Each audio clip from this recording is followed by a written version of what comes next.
Do we have New Testament autographs? What ancient publication practices have to say about the doctrine of inspiration and inerrancy?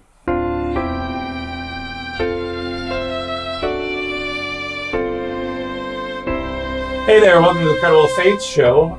Do we have the New Testament autographs, and what ancient publication practices have to say about the doctrine of inspiration and inerrancy? If that sounds like an interesting topic to you, I have someone with me here today who would be a great person to talk to, and that is Timothy Mitchell.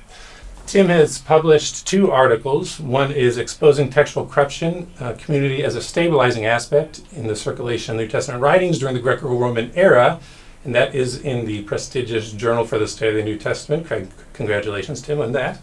And his other article is What Are the New Testament Autographs? An Examination of the Doctrine of Inspiration and Inerrancy in Light of Greco-Roman Publication, Journal of the Evangelical Theological Society. And that one you can download for free online. From my perspective, there are 2 challenges to the idea that we actually even have the New Testament autographs. One has to do with the assumption of there being only one initial text. And in regards to that, there's supposed accidental or unauthorized publication, publication after or post-publication revision by an author, and post-publication changes or mutilations or alterations by others.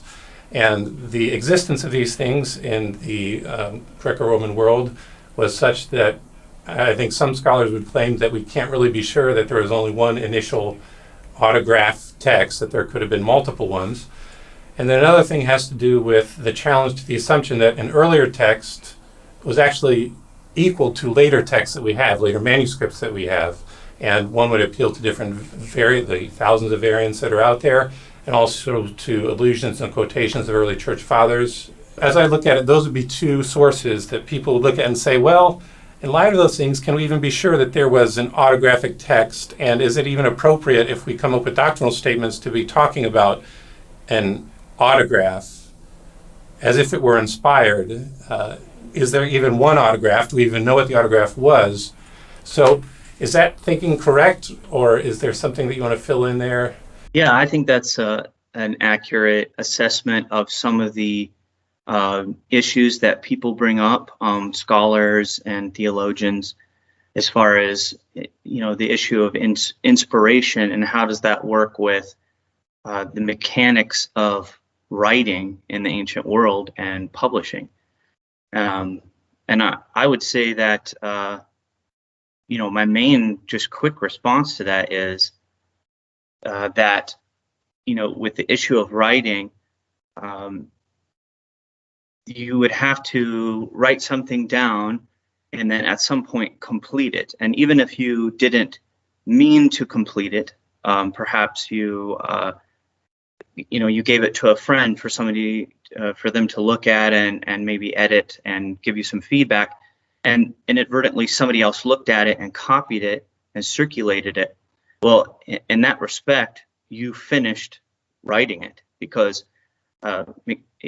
the nature of early publication, the author wouldn't be able to really have access to it, especially if it went beyond his circle of influence or control. So I would say just the actual nature of copying and writing mechanics in that time would have to inadvertently finish the writing at some point, whether intentionally or unintentionally. If that makes any sense. If we take a step back to contemporary affirmations of the initial autographs, it is a very prevalent thing within the Christian community that there is an autograph. And Yes. If we go to the Chicago Statement on Biblical Inerrancy, it says, "We affirm that inspiration, strictly speaking, applies only to the autographic text of Scripture, which in the providence of God can be ascertained from available manuscripts with great accuracy. We further affirm that copies and translations of Scripture are the Word of God to the extent that they faithfully represent the original." Who have been some of the previous scholars who have affirmed that, and what did they say? Well, Warfield is a big one that a lot of people point to, who's I think maybe codified it in a popular way in his writings about that the autograph is what God inspired. The moment that the author was writing, the physical copy. This is what Warfield said. If you want to, can you read that or no? Yes. The historical faith of the church has always been that all the affirmations of scripture of all kinds, whether of spiritual doctrine or duty, or of physical or historical fact, or of psychological or philosophical principle, are without any error when ipsissima verba of the original autographs are ascertained and interpreted in their natural and intended sense. Unquote. And so did you say he sort of codified it? Was he the descendant of other people who are affirming that? Yes, I mean, I think that he was simply writing. I don't think he invented that. He was simply writing down the tradition that he received. It definitely in the Presbyterian tradition went earlier back. He seems to be the one that more modern scholars tend to point to as kind of the watershed for a modern evangelical idea of the inspiration of the autographs, but the ideas do go farther back. Okay. If you take him and some of the other people there before him, one of the developments that has happened in New Testament scholarship, and I don't say that it's justified, but it's certainly been articulated by a number of scholars, is the idea that basically what he's affirming there is perhaps ignorant of the way that things happened in the first century. If we go to a number of different scholars, one of them would be Helmut Custer, and you quote him in one of your articles, and he says, New Testament textual critics have been deluded by the hypothesis that the archetypes of the textual tradition, which are fixed circa 200 CE, and how many archetypes for each gospel, are almost identical with the autographs. This cannot be affirmed by any evidence. On the contrary, whatever evidence there is indicates that not only minor but also substantial revisions of the original text have occurred during the first 100 years of the transmission. Jacobus Petzer says New Testament scholarship is slowly but certainly coming to realize that autograph is a much more complex concept than generally anticipated. And if I can quote even one more from one of your articles, Brogan says, textual critics have recently been examining the question as to what we even mean by original text, or whether there is even such a thing as a single autograph and whether it is recoverable. In some cases, it is extremely difficult and problematic to define what exactly an autograph is. Why are they making those claims? Well, I think they're looking at all the variation in our manuscripts today, and also looking at the quotations from church fathers, and they're kind of reading that back into the early stages of the transmission and saying that we really can't be certain that what we have is what the authors wrote, because so much of it has changed. It's not the same. And you know, in a small level, but also the claim is at large levels too. Okay.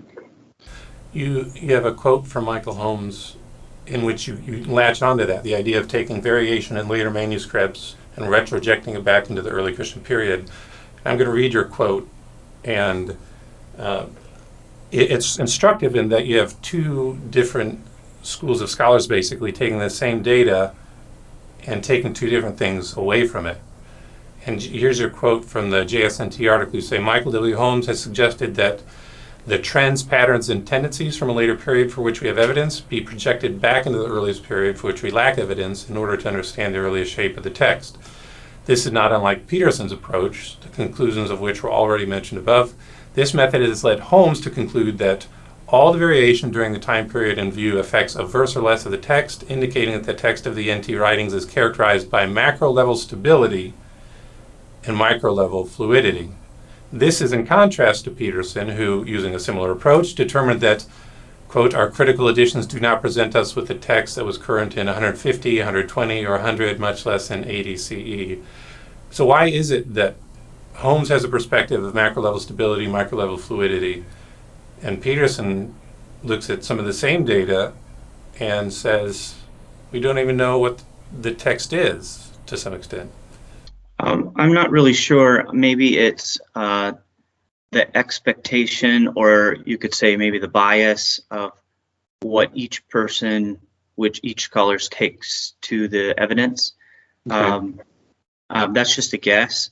I think you could definitely, maybe it's an issue of seeing the glass as half empty rather than half full.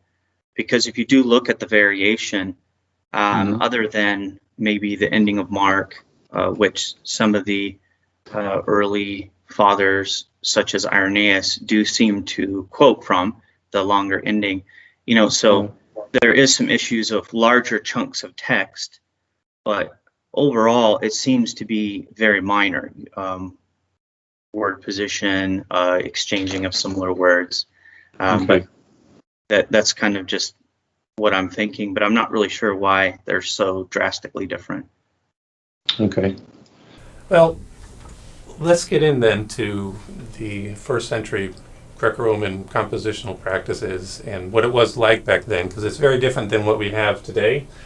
Today we have publishers and we have marketing and a bunch of other things, and back then they didn't have the printing press, they didn't have cell phones, and it was a very different world in regards to publishing. So what I would like to do is sort of get into some of the evidence you cite and get your take on some of it, because it's not always apparent when one reads it what the significance is if you're not steeped in the literature as you've been.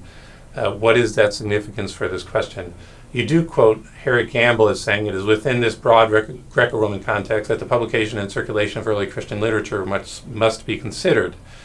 And so, in light of that, let's do that. So, compositional procedure. How did authors back then write? I would like us to start with Marcus Tullius Cicero, and you have a number of quotes of him, and I'm going to read some of these, and then I want you to comment on what the significance of them is for understanding compositional procedures back then and its relevance to the history of the New Testament text. So Cicero says a number of things to his friend Atticus. One is, after finishing this letter, I have devoted myself to my treatise. I fear you will run your red pencil under many passages in it. Later, or in a different passage, I am glad you like my book from which you quoted the very gems, and they seem to me all the more sparkling for your judgment on them, for I was afraid of those red pencils of yours. So talk to me about red pencils for a moment. Well, obviously, Cicero is sending his works over to his good friend to make comments and to suggest additions or corrections, and he's marking them up with some kind of pen or some other kind of ink, red ink. And so I think the significance of that is that, Cicero isn't locked away in his study and just sits down at his desk or wherever he's writing and just pins everything out all at once, and then he's finished. It's a process, just, not unlike something we would write today, where you write a first draft and maybe a second draft, and you get a friend or a colleague to look it over and suggest changes, or even, a former teacher or your doctoral supervisor or something. And so it looks like Atticus is doing, is performing this for him, for his friend, and Cicero trusts his judgment. Okay, you have a similar quote, and it says, Brutus has sent me the speech he delivered at the meeting on the Capitol and has asked me to correct it without regarding his feelings before he publishes it, which is another example of involving someone in the compositional process. Yeah, in this case, it's a friend of Cicero's, and Cicero he's performing that service that Atticus did for him, but for a friend. Yeah. Well, that reminds me of, I think it may be in one or more letters of Paul, he says, I write this with my own hand, as if he was using someone else helping him writing it, who may have been involved in the compositional process himself, even if Paul was giving the final yes or no.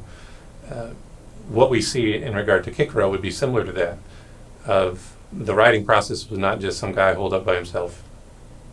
Yeah, and that has a lot of implications, especially for, arguments for, certain types of, when we're trying to test authenticity of writings, for example, maybe 2 Peter or Revelation and the Gospel of John or the pastoral epistles and the First and Second Corinthians or Romans, if there are other people that could be involved in the writing, maybe even behind the scenes that aren't specifically mentioned in the text of the writing, it could change it, a lot. We don't, it's hard to say how much, but it's just something to keep in mind. Well, it introduces a methodological question about using word statistics and other things as a guide to the questions of authorship.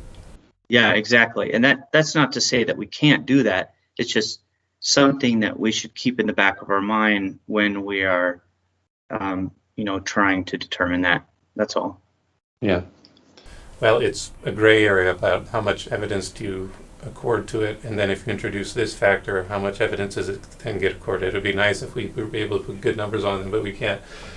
Going to the idea of accidental publication, now I may touch on this later, but there's a quote from Cicero again to Atticus, and this has to do with the idea of a text getting outside the bounds of the author before he wanted it published. And he says to Atticus, come now, in the first place, do you approve of publishing without my instructions? And another thing, do you think it was right to give the book to anyone before Brutus, to whom at your suggestion I address it? Balbus writes to me that he has copied On the Limits, De Finibus, Book 5, from your manuscript, a book in which I have made changes, not many to be sure, but still some. This is an example in which it gets out of the inner circle before the author's ready, is that correct? Yes, that's what it seems to be, that Cicero is telling his friend, that he needs to, his friend needs to claim it, publish his work, announce that, hey, these writings are mine. If not, they could be, somebody could claim them as their own and plagiarize them. And we do have examples of that, especially with Martial saying that somebody is declaring some of his epigrams as their own. Okay. There's other quotes. There was that one. There's another one. Then you have given me a blow about the circulation of that speech. Try, as you say, to patch up the damage if you can. I did write it long ago in a fit of annoyance with him because he had written against me, but I suppressed it and never expected it to leak out. How it did get out, I do not know. So apparently from this, it seems as if there was an expectation of privacy or of not letting things out before the author says. Is that a general attitude and practice within the first century context?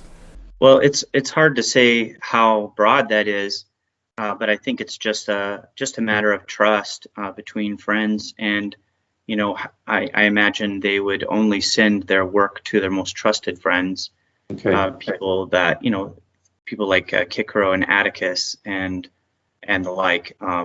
You're not going to send your most trusted piece or your most precious piece to somebody that you don't trust.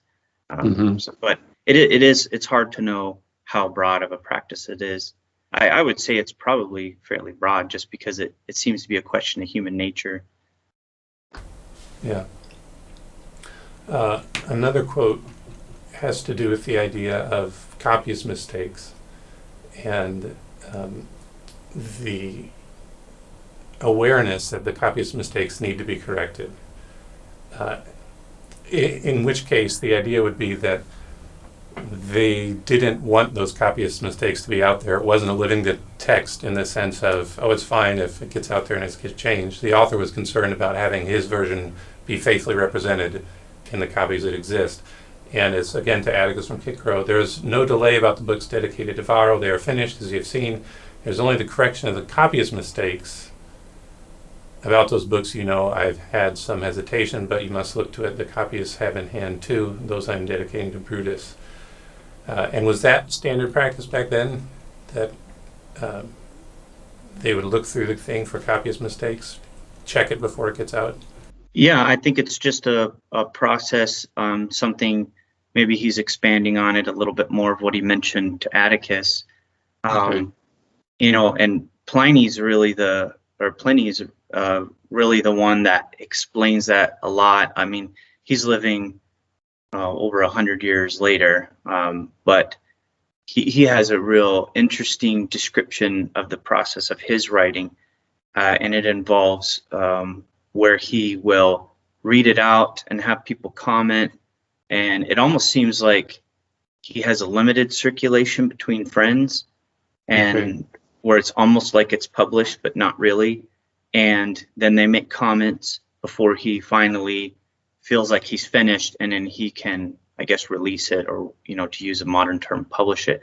So maybe Cicero is kind of describing in a different way some process like that. Here's the quote, if you want to read it out for us. Sure. In the first place, I revise my composition in private. Next, I read it to 2 or 3 friends, and then give it to others to annotate. If I doubt the justness of their corrections, I carefully weigh them again with a friend or 2. Last of all, I recite the piece to a numerous assembly, and this is the time, if you can believe me, when I exercise the most rigid criticism, for my attention rises in the proportion to my solicitude. Go ahead and comment on that quickly, if you would. Sure. It's a pretty interesting description of just this process that Pliny goes through with successive editions, where he and revisions and everything, and he seems to almost have a limited circulation. Even when he reads it to a big group of people, reads it out there at the end, it's still in his mind. It doesn't seem like in his mind he's finished with it. I almost think of it, the best way I can think of it is when you're preparing an article as an academic and you send it to close friends or maybe another scholar in the field. They help you, test what you're saying, maybe give you some critical feedback, and then you read it out at a conference like SBL, and you'll get, and that's a wider audience, and you may even have some limited handouts or something, and then you get feedback, and that would affect maybe your argument a little better before you finally finish writing it and actually submit it to a journal. Okay. And so it's an imperfect comparison analogy, but that's kind of what I'm thinking of, something along those lines, except with literature and the ancient world. It's remarkable to me that it's so similar to what we do today. We have word processors, we have computers, but we still, in a scholarly context, would take a piece of writing, revise it on our own, send it to a friend or two, and get their input, which you can see even in the dedications or introductory sections of scholarly books. I thank this guy for reading that chapter. I thank that guy for giving me his thoughts in that chapter, which is the exact same thing that they were doing back then. And yet, in our modern context, we don't say that there's multiple autographs of the book, or that there's no original autographic text. We just recognize that the compositional process has different stages, with the author intending to there be a final product that would be his work. Yes, and it would be recognized as his work, of course, with the understanding, culturally, that there would be other contributors. I mean, for example, when we publish a book and it's, let's say I write a book and I publish it, there's people that arrange the typesetting, people who pick a picture for the cover of the book, but yet it's still my book, and we understand in our culture that there are other people involved in that process, but that doesn't necessarily mean that denies the title that I am the author, or I would be in control of what that book was and its thesis, etc. Yeah. There's the idea of a second edition in a modern scholarly context. You correct your mistakes. You may even add something if there's been additional scholarship.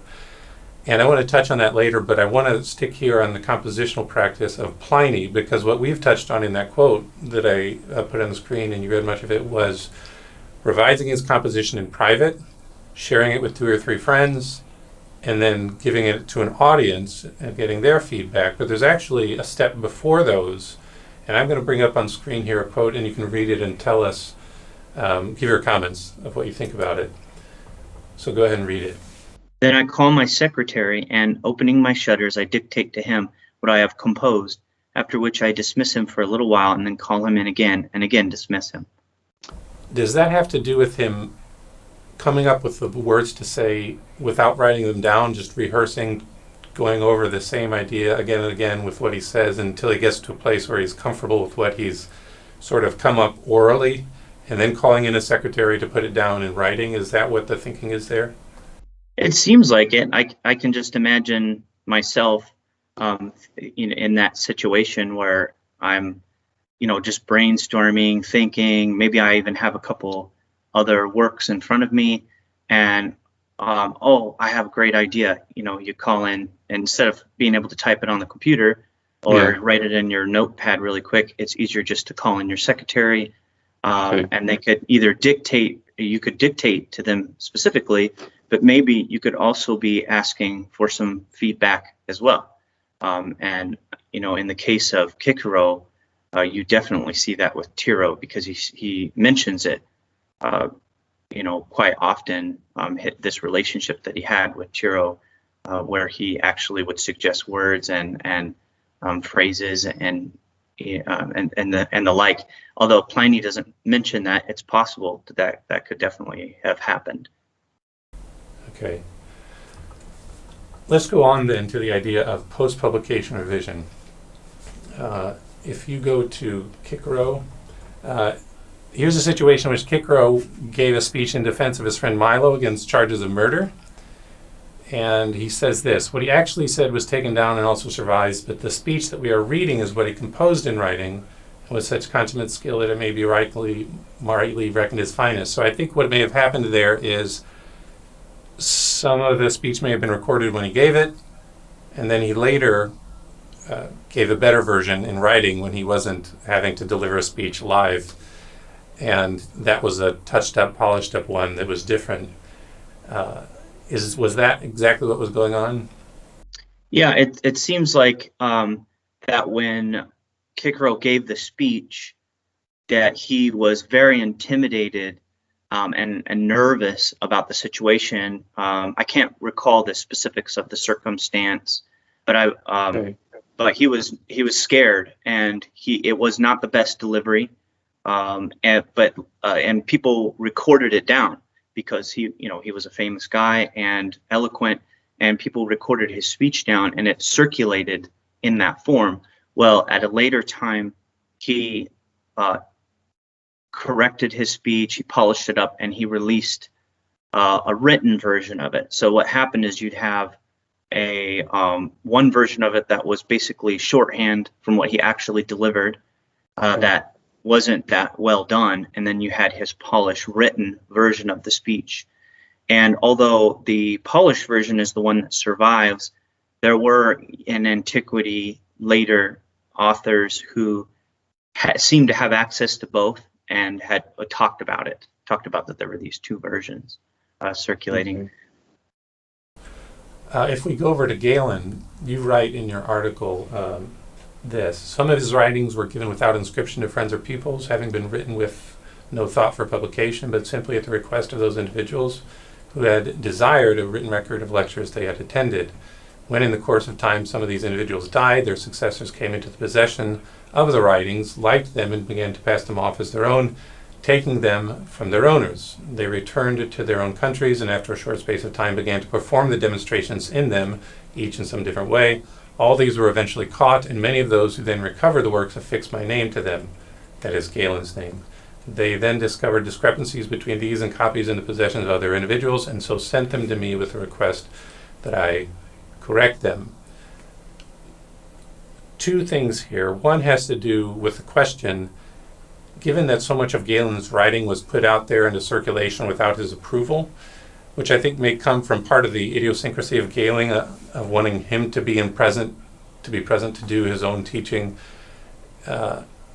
Is Galen one of the main figures that's used to appeal to the idea of accidental publication or unauthorized publication, and then take that and use it in the context of New Testament textual criticism to say, well, maybe these documents were accidentally published, and then a formal, final, polished one was published, and who knows what the real version was.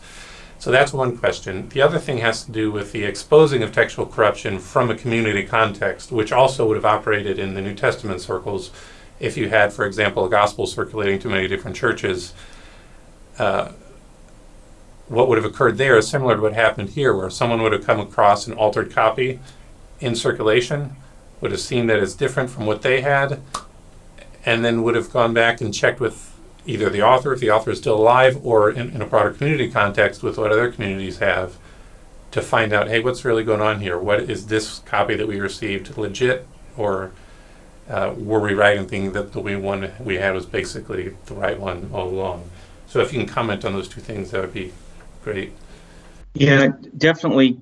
Galen is somebody that is often pointed to for multiple versions, and it's definitely true. I'm obviously in the story there was multiple versions of his demonstrations, and the comparison there is very similar to Cicero's speeches, or Cicero's speeches, where you have an oral proclamation versus something that's written and circulated.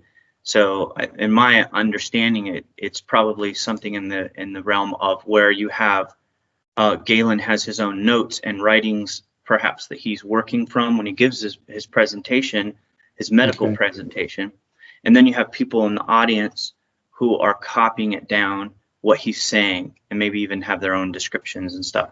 And so what you have is this copied down version of this oral demonstration then circulating. So you have these multiple versions. But what's interesting here in the story is that his students and followers, people that were familiar with who Galen was in his writings, they understood what he was writing, to the point where they could see that these other things that these other, I don't know if they were other medical doctors or philosophers or what have you, but when they were circulating versions and corruptions of Galen's work as their own, they were plagiarizing it, that they were able to recognize that. And I think it's interesting that they didn't accept that as an ethical practice. They didn't accept that kind of a practice of plagiarizing, and they notified Galen about it. And so they were able to then correct the situation. And so, yeah, I think that it kind of works against the thesis that multiple versions circulating at the same time would be acceptable. Granted, it did happen, but it's something that was actively worked to correct the situation. Yeah. And the community insisted on the idea that there was a final copy. Yes. And a definitive version of what Galen actually thought, and they were going to get to it. Yes. And Galen was in accord with that idea. Yeah, I know it's a little convoluted, because perhaps Galen didn't even have a finished necessarily work on his own. Maybe he was just working from an outline. But it seems like from the story that it was a completed work that he was using, but he didn't want it. He didn't want this stuff to circulate widely. It was his teaching materials that he taught his students and his followers read from, and he didn't really want it to circulate widely. So it definitely seems like it's a recognizable writing or body of writings that he was familiar with, that he had finished, and that his students and followers could recognize. Yeah. There's a similar thing that you bring up in regards to Colossians 4:16, and I have it here on the screen, and it says, "And when this letter has been read among you, have it also read in the church of Laodiceans, and see that you also read the letter from Laodicea." And you remark 2 avenues of distribution are in play here: private copying and communal reading. And later, or on that same page, you say, "The author of 1 Timothy directed the reader to devote yourself to the public reading of Scripture, and John assumed that revelation would be read out to a Christian gathering when he wrote, 'Blessed is the one who reads aloud the words of this prophecy, and blessed are those who hear.'" That is one reading and many hearing what was being read. What you have there is a communal context in which there's sharing of apostolic writings, which would have resulted in the same situation in which an alteration could be found. Yeah, that's correct. Yes, and it's really interesting how similar those circumstances are to what we see with Cicero and Galen, in the sense that you have a reading out or an oral proclamation of the text, and then you have also physical copying and distribution within the community. So even people who necessarily weren't handling the physical copy of the scripture would be familiar enough with what was in it, the content, simply from hearing it read out. So even illiterate people would be able to even detect corruptions or plagiarizations or changes because of how it's being read out in these churches. Yeah, you have another quote, and this one's from Shepherd of Hermas, and I'll let you read it. Therefore you will write 2 little books, and you will send one to Clement and one to Grapte. Then Clement will send it to the cities abroad, because that is his job. But Grapte will instruct the widows and orphans, but you yourself will read it to this city, along with the elders who preside over the church. And what's the significance of this? Well, I think it's really interesting that you have this same kind of thing where you have written copying, distributing. It's kind of distribution, kind of like what Colossians 4:16 is referring to, but you also have the reading out of the text to a community. So the same kind of thing. You have the physical circulation, but also an oral circulation, which ends up just broadening the circle who and the community who would be familiar with the text. Okay. Go on to another text. This again from the New Testament, and I'll let you read it. This is from 2 Thessalonians 2:1-2. Okay. Concerning the coming of our Lord Jesus Christ and our being gathered to him, we ask you, brothers and sisters, not to become easily unsettled or alarmed by the teaching allegedly from us, whether by a prophecy or by word of mouth or by letter, asserting that the day of the Lord has come. What's notable here, and you call this out in your letter or in your article, is the recognition that there could be someone trying to present a false version of what Paul says, and the awareness of the community of that very thing. Paul is basically throwing this out there saying, someone might impersonate me, and thus on the reader side, the understanding would be, we need to be aware of possible impersonations. And one of the things that protected against that is the social networks, which you call out in your article also. You say, conversely, Paul could have learned whether the Thessalonians had received such a letter through his emissary Timothy. In 1 Thessalonians 3:1-6, we learned that it was Timothy who brought word concerning the status of the Thessalonians' faith. As a result, a falsely attributed letter teaching that contradicted of Paul, no, a falsely attributed letter and teaching that contradicted that of Paul would have been exposed through the same networks that circulated his letters. That to me is remarkable. Yeah, I mean, and it kind of, again, I'm not saying that pseudepigraphal letters couldn't have made it into the New Testament, but it is a strong argument against saying against those who want to argue, say the pastoral epistles, for example, are not Pauline or even 2 Peter or something like that. Especially in early stages, in this case, you have Paul actively, pushing against and warning his congregation and his churches and his under his care against falsely attributed epistles or people that are wanting to change his teaching. So it seems like it's something that the community of Christians would be actively aware of and wouldn't not only just in a general sense, aware of people, falsely attributing works, which was something that happened in antiquity. But in this case, it's almost like perhaps it could even be more heightened because of Paul's warning. Yeah. I'm going to bring up a quote from you, and I'm going to read it because it's your quote. And I think it's a great summary of what you've been getting at.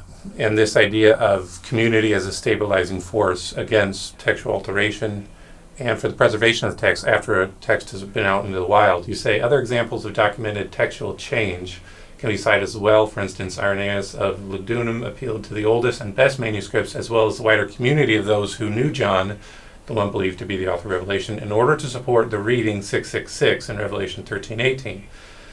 Once a manuscript was circulating, it was impossible to make any changes to the text, and this worked in both directions. Any who wished to tamper with the text could only do so in their own copies. Thus, there would be significant differences between these tampered copies and the copies already in circulation. Those who noticed these textual changes could only raise the alarm and had no way to enforce quality controls. Nevertheless, this inadvertently created an environment of transparency and textual stability. You're touching on here on one of the big emphases, I think, in the debate about New Testament textual criticism and the status of the New Testament text, and that is the long-livedness, the stickiness of New Testament readings. It is true that if you take a manuscript and you copy it down and you get a copy and then that gets a copy and that gets a copy, you're going to get a lot of copies with variants. But the typical the phone game analogy that, for example, Bart Ehrman uses would be an appropriate analogy if you did the copy, then you destroyed the initial text, and then you did the copy and destroyed the initial text.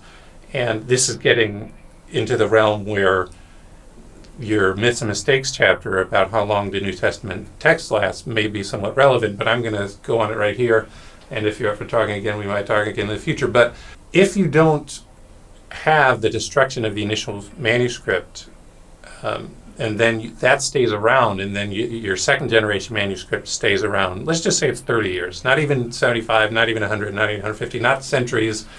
And if it were centuries, it would make it even better. But let's just say 30 years, and you're delivering these things to Christian communities who have weekly gatherings in which New Testament texts are read, then that initial manuscript is not going to be only copied once.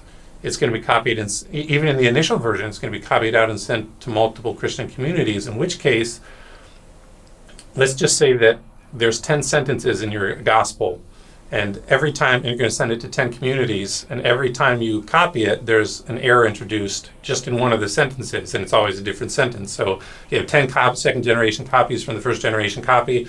First copy has an error in sentence 1, second copy an error only in sentence 2.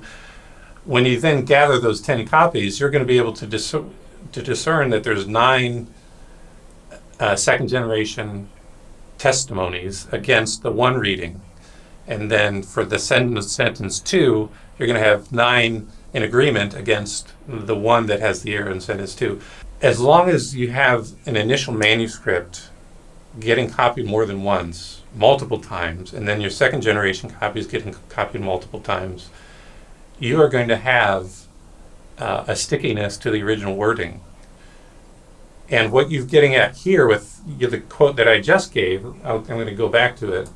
You say, once a manuscript is circulating, it was impossible to make any changes to the text, and this would work in both directions. Any who wish to tamper the text could only do so in their own copies. Thus, there would be significant differences between these tampered copies and the copies already in circulation. To me, that just pushes aside the idea that Bart Ehrman's phone game analogy is actually a true analogy. Yes. Yeah, and then you also have, and in that quotation from my article, it touches on another aspect, which is, we're not dealing with just written text here, we're also dealing with people and oral teaching passed on.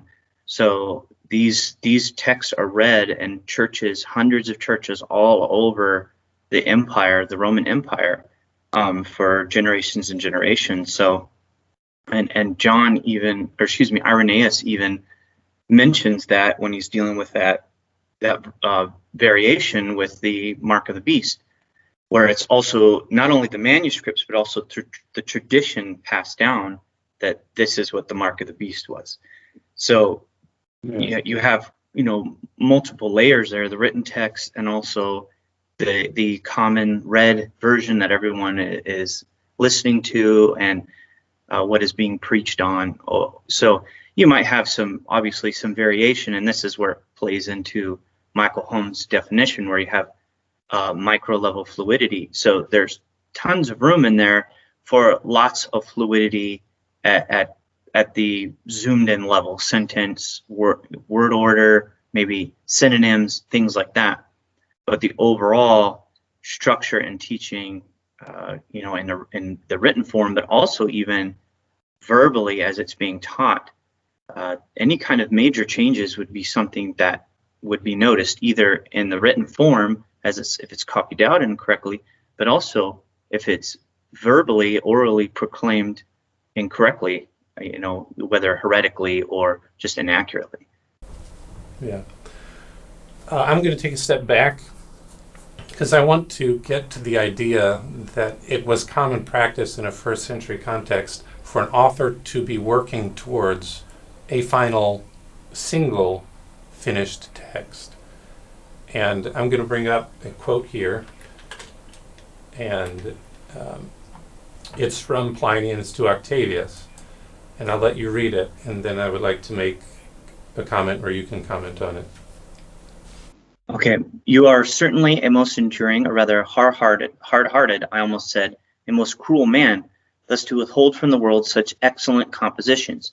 How long do you intend to grudge your friends the pleasures of your verses, and yourself the glory of them?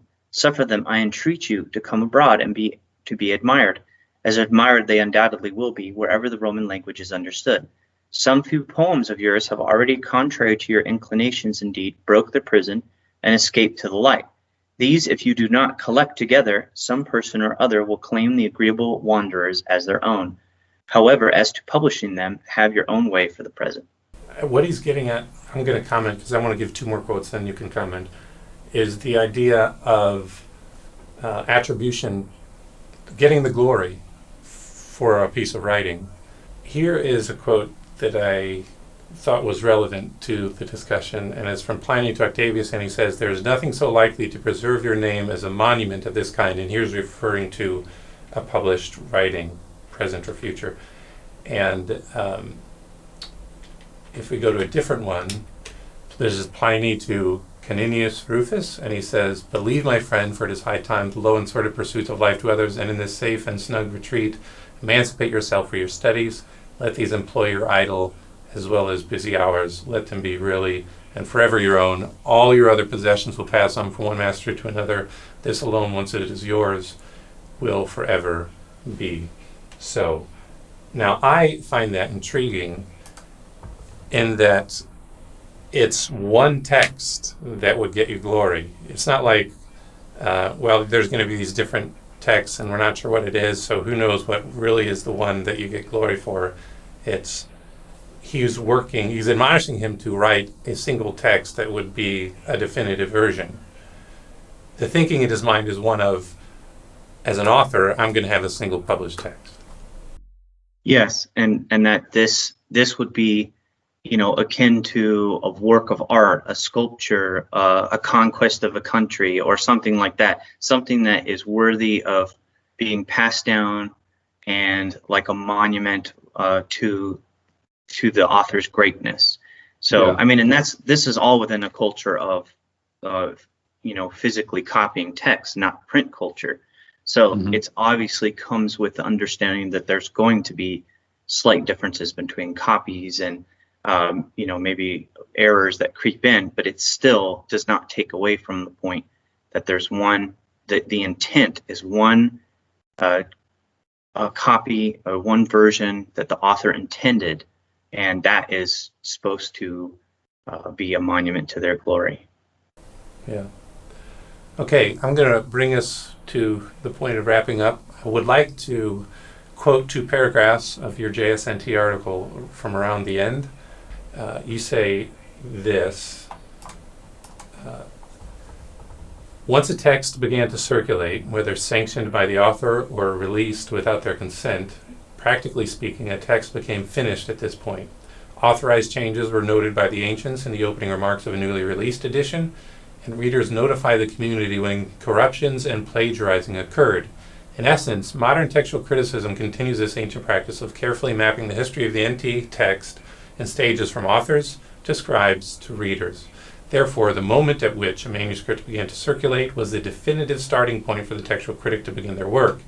Though the modern textual critic may have difficulty discerning between the authorial text and later additions and corruptions made to the text after the document began to circulate, this does not mean that the ancients did not make these distinctions or that the modern textual critic should not. And then if you go on, you say, the circumstances surrounding the circulation of Galen's medical notes, commentaries, and informal speech transcriptions tell a similar story. Once his writings began to circulate beyond his circle, he had no say over the manner in which they would be used or the quality of the text being copied.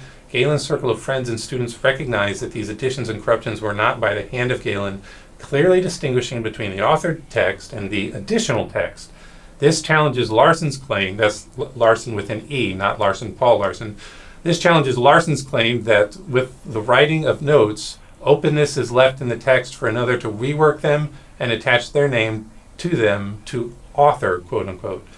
Galen never intended for his notes to be an open textual tradition, and his students and readers assisted Galen in locating these reworked notes for him to correct. This same attitude can be seen in the writers already observed above.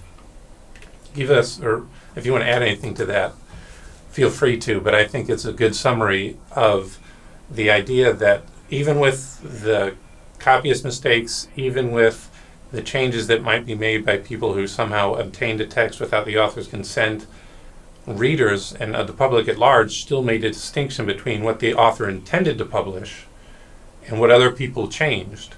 And they worked towards the restoration of changed texts to what the author intended to publish. Yes, and this goes back to what we were just talking about the text being forever a monument to the glory of the author. So that kind of attitude wouldn't work if what Pliny is saying, that a finished work is forever a monument, if culturally it was okay to just change it however you wanted, and then that wouldn't be a monument. It would just be up for grabs for anybody. Yeah.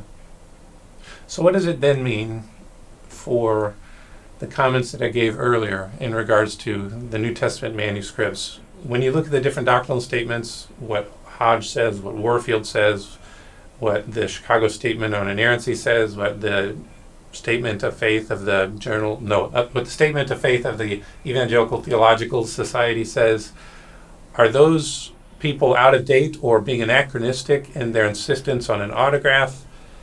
Are they actually asserting what first century readers and the public would have themselves thought, that there was an autograph?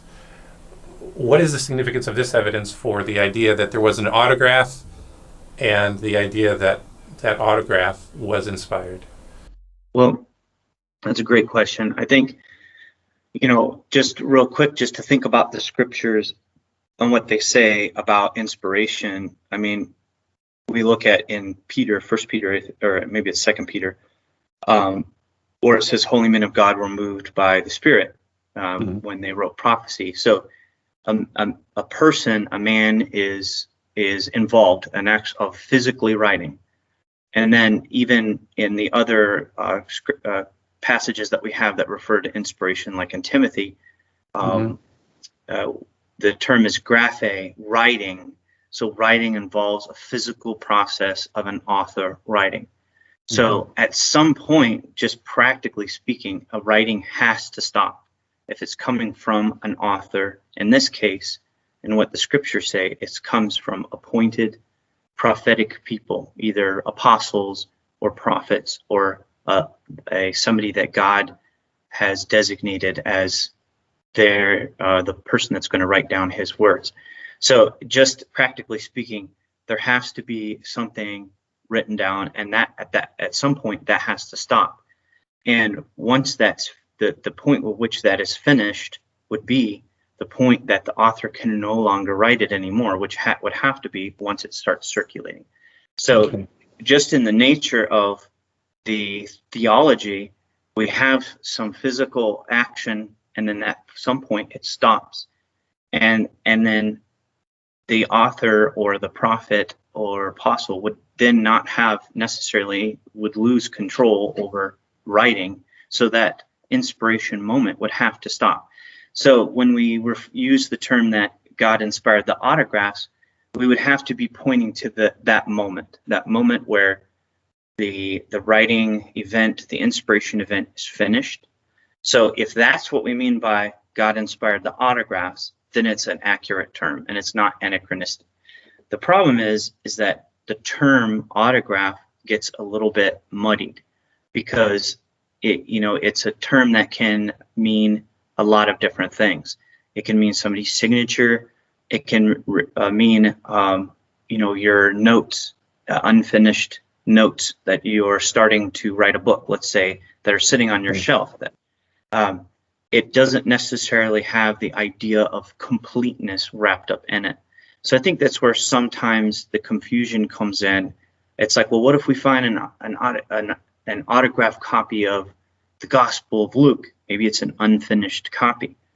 Mm-hmm. Well, that still doesn't negate that God inspired the autographs if we mean the finished point. I don't know if that helps clarify that, but that's so. In that sense, I think it's just important that we understand what we mean by the term autograph. Yeah, I do think it's somewhat helpful in clarification, but when I look at the current situation of scholars claiming that it's inappropriate to speak of an original text, the best we can do is get to an Ausgang text, the initial text. I just don't see much of a basis from the evidence itself, in that, one, when you look at first century manuscripts and authors and the publication practices, it was common for there to be an initial text that was the endpoint of a process of composition, drafting, getting feedback, and what your layman typically thinks of is that final product that then is copied and distributed to various communities.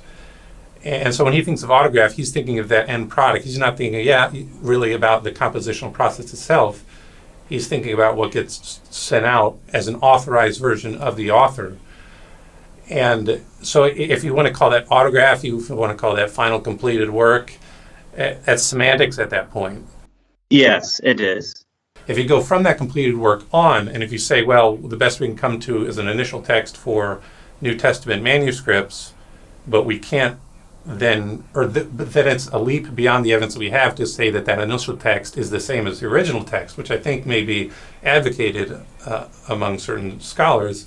Sure. I also don't find that very convincing, in that if you suppose that the initial completed text did have multiple recipients, that there was a large community of Christians by that point gathering in over much of the Mediterranean basin, that initial text and even second generation copies would have been copied many times in the life of the initial manuscript, such that there would be a stickiness to the text where we can reason backwards and say the actual text that was the first generation text is somewhere in the readings that we have, even if we may not be able to agree on what the final reading is at a particular spot or a particular verse. The likelihood is super high, if not 100%, that it's there somewhere in the readings that we do have. And in light of that, I don't think that the criticism of the leap from the Ausgang initial text to the conclusion that text is the first century, the original copy, is very warranted. I think that's a reasonable assumption to make in light of the stickiness of readings, provided that the initial the first generation, second generation copies were distributed far and wide, given the breadth of the Christian communities and the number of Christian communities meeting.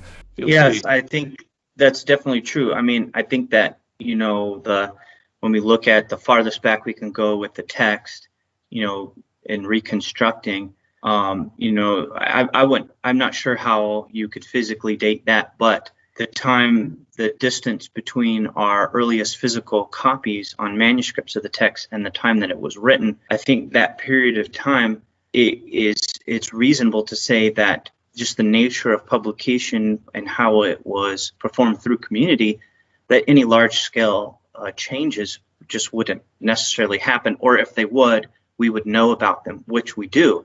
When we do have those large scale changes, we have them in the case of the ending of Mark and the story of the woman caught in adultery in John.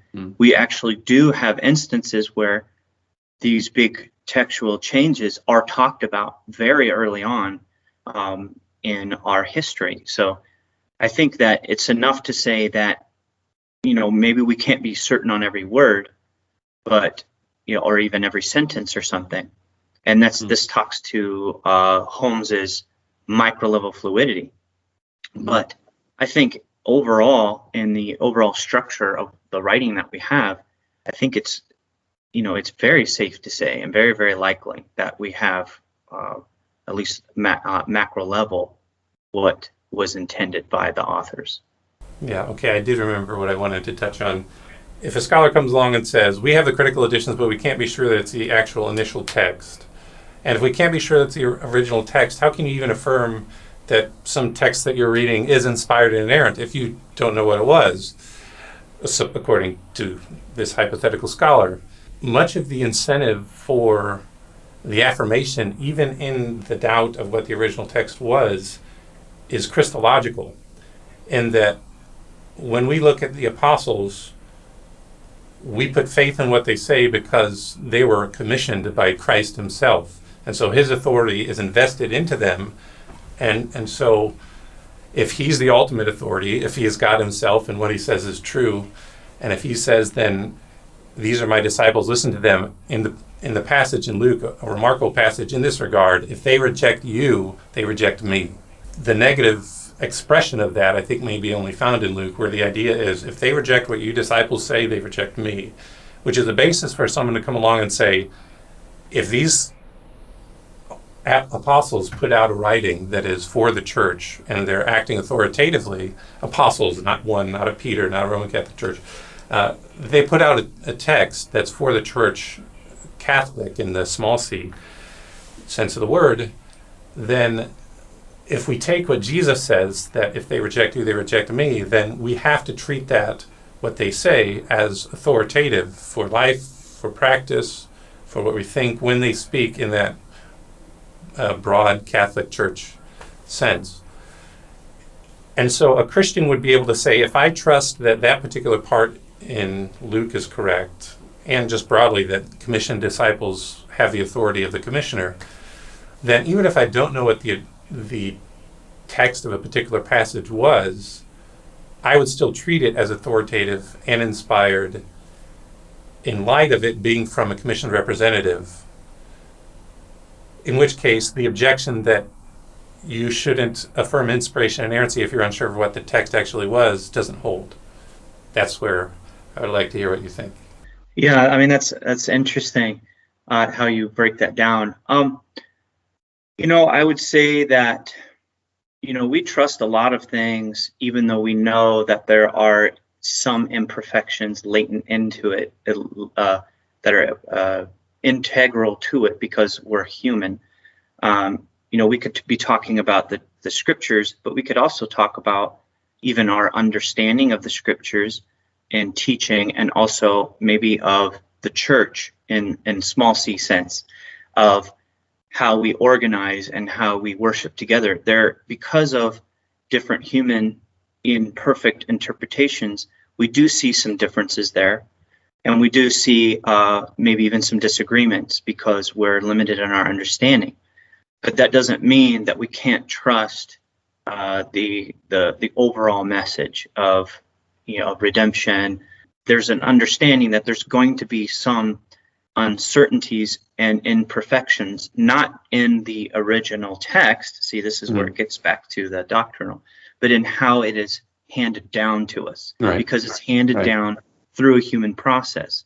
And the only way that you can really overcome that is if you believe in some type of miraculous intervention at every stage of the text and its process. And that's just something that isn't supported in scripture. God doesn't even really do that with even just the teaching. Because his teaching has been corrupted and twisted through from the very beginning, as we saw Right. what was happening with Paul. It was happening right away. Yeah. So if the oral teaching of the apostles can be twisted and corrupted, of course the writings can be as well. So Yeah. we just have to understand that. So to not trust and say that we can't have an inspired text simply because the process that we get it is somehow human and corrupted, I just think doesn't hold up with the rest of Christianity and how we deal with other aspects of the Christian faith, if that makes sense. Thank you. Much about that was good. Well, Tim, thank you so much for sticking with me for significantly longer than you would have liked. I appreciate you giving all your time. Thank you. It was great. I appreciate it. Thank you. And that was Timothy Mitchell, and he has 2 articles. One is in the Journal for the Study of the New Testament, and you can go, I think you may be able to get that online somewhere, Exposing Textual Corruption Community as a Stabilizing Aspect in the Circulation of New Testament Writings During the Greco-Roman Era. His other writing, What Are the NT Autographs? An Examination of the Doctrine of Inspiration and Inerrancy, in light of Greco-Roman publication in the Journal of the Evangelical Theological Society, which you can download online. He also has a chapter in the book, Myths and Mistakes in New Testament Textual Criticism, which deals with the question, how long did ancient manuscripts last? Is there a place where people can find you online or read things that you've written? Yes, I have a blog called the Textual Mechanic, and Okay. I post articles, blog articles periodically, but I also have some links to published material, and wherever I can, I try to make what I've published available through links and everything like that. Great. Thanks, Tim. And that's it for this show. This is Credible Faith, which is a global missions-minded apologetics ministry with content available in 7 different languages: Russian, German, Italian, French, Spanish, Portuguese, and English, across 7 different websites. I will continue to highlight good scholarship on this show, and I would hope that you would consider supporting Credible Faith and go to crediblefaith.org, click on the donate button, and donate to Credible Faith. Thanks for watching, and have a great day. Thank you for listening. Credible Faith is a global missions-minded apologetics ministry with content available in 7 different languages across 7 websites: German, Russian, Italian, French, Spanish, Portuguese, and English. If you would like to support the global apologetics work of Credible Faith, go to crediblefaith.org and click on the donate icon. If you would like me to give an apologetics workshop or participate in a debate at your university, or if you would like me to give a Great Commission missions conference or apologetics conference at your church, get in touch with me through the Contact Us section of the Credible Faith website. You can also submit a request through the website to get Credible Faith's monthly email.